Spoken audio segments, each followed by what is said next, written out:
चंद्रपूर जिल्ह्यामध्ये दाखल झालेल्या 2 रानटी हत्तींनी वनविभागाला चकवा दिला। हे हत्ती ताडोबा अंधारी व्याघ्र प्रकल्पाच्या कोर भागात जाण्याचा प्रयत्न करत असताना त्यांनी प्रादेशिक जंगलात मोर्चा वळवला। डोनीपासून जानाळा मार्गे पिंपरी दीक्षित गाव शिवारात हत्ती दाखल झाले। या हत्तींवर विशेष पथकाद्वारे नजर ठेवली जाते। सध्या शेतीचा हंगाम सुरू झालेला असताना शेत शिवारात हजारोंच्या संख्येने शेतकरी आणि गावकरी असतात। अशातच हत्ती मानव संघर्ष होऊ नये यासाठी बहुस्तरीय उपाययोजना केल्या जातात। हत्ती पाहण्यासाठी गर्दी करू नये असं आवाहन वन विभागाने केलंय। या पुढच्या काळात हत्ती पुन्हा एकदा वैनगंगा नदीकाठी दाखल होतील असाही अंदाज तज्ञांनी व्यक्त केला।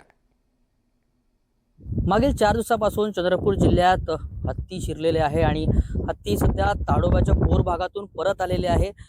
ज्या ठिकाणी आपण आहोत ते ठिकाण सांगू शकत नाही, कारण की पुन्हा नागरिक येतात आणि त्या ठिकाणी पुन्हा गर्दी होते आणि वडी बघायला काम करण्यास फार अडचण निर्माण होतात। याच ठिकाणी हत्ती जे आहेत ते आहेत आणि या जवळपास पूर्ण वनविभागाची टीम जी आहे ती तैनात आहे।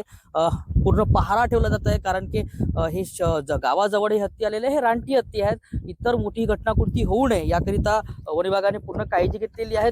24 तास लोक तैनात आहेत आणि ड्रोनच्या माध्यमातून सुद्धा लक्ष ठेवलं जात आहे। शेतीचा हंगाम सुरू आहे, त्याच्यामुळे लोक हे शेतीत येतात, त्यामुळे या सगळ्या गोष्टीला कसं तरी सांभाळून नेण्यासाठी वनविभाग पूर्णपणे प्रयत्न करत आहेत। आपल्यासोबत या भागातील आरेफो आहेत ज्या सगळ्या गोष्टीला सांभाळून घेतात।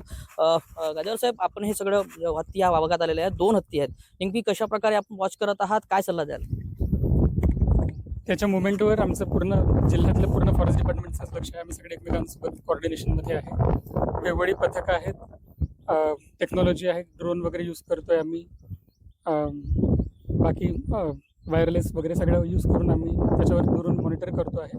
ते कुठे आहेत, कुठे चालले आहेत, कुठे जाऊ शकतात, त्याच्या हिशोबाने आम्ही वरिष्ठांच्या मार्गदर्शनानुसार प्लॅनिंग करून पुढेच अलर्ट्स देणे। म्हणजे कालच आम्हाला जसं वाटलं आम्ही ज्या गावात येतील तिथे आम्ही काल रात्रीच दवंडी वगैरे दिली होती, तसं आम्ही दवंडी वगैरे देणे, लोकांना त्याच्याबद्दल अलर्ट्स देणे आणि लोकांकडून एक सहकार्याची अपेक्षा आहे की त्यांनी जेव्हा त्यांना अलर्ट्स येतात किंवा आम्ही ज्या काही सूचना त्यांना देऊ किंवा सरपंच किंवा ग्रामपंचायतकडून त्यांना काही सूचना मिळतील, दवंडीद्वारा मिळेल, तर त्यांनी त्या सूचनांचं पालन करावं आणि वन विभागाला सहकार्य करावं।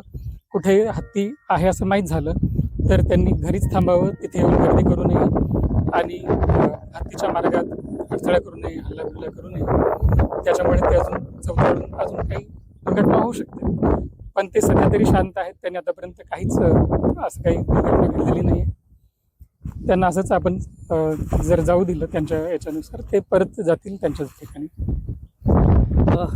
कालच या संदर्भात वन विभागाची एक मोठी बैठक झालेली आहे, ज्याच्यामध्ये व्हॉट्सअप ग्रुप निर्माण करण्यात आलेले आहेत, ड्रोनचा वापर करण्यात आला आहे आणि ग्रामस्थ आहेत त्यांना कळवण्यात येते कुठे हत्ती चाललेले आहेत, त्यांचा मार्ग सांगण्यात येतात। त्याच्यामुळे कुठल्याही अफवावर विश्वास ठेवू नये असं वन विभागाने आवाहन सुद्धा केलेलं आहे।